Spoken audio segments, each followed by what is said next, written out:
చంద్రబాబు నాయుడు గారు సభలు పెట్టారండి. అక్కడ పోలీసులు ఉన్నారు కదా!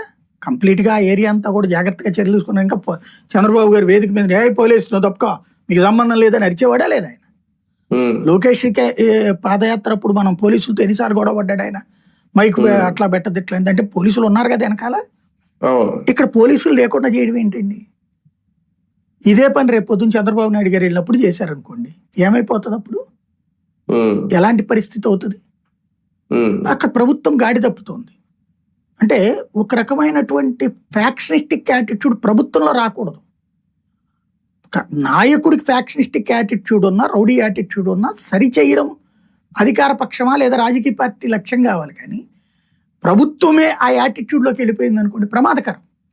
ఇప్పుడు నేను ఎన్నో చూశాను, యాత్రలు, సభలు, సమావేశాలు.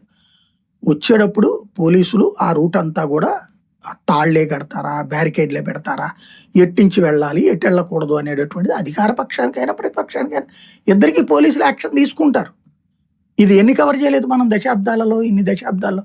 నేను 3.5 దశాబ్దాలుగా చూస్తూనే ఉన్నాను. అది అప్పుడెప్పుడు లేనిది ఇప్పుడు అసలు పోలీస్ అనేటటువంటి వాళ్ళు ప్యూర్లీ గవర్నమెంట్ చెప్పినట్టు అంటాం, మేము అసలు సిస్టమ్ని వదిలేస్తామంటే అప్పుడు జరుగుతున్న సమస్య కదా. నేను రాజశేఖర్ రెడ్డి, నేదురుమల్లి జనార్దన్ రెడ్డి, కోట్ల విజయభాస్కర్ రెడ్డి, చంద్రబాబు నాయుడు ప్రతిపక్షంలో ఉన్నప్పుడు చూశాను.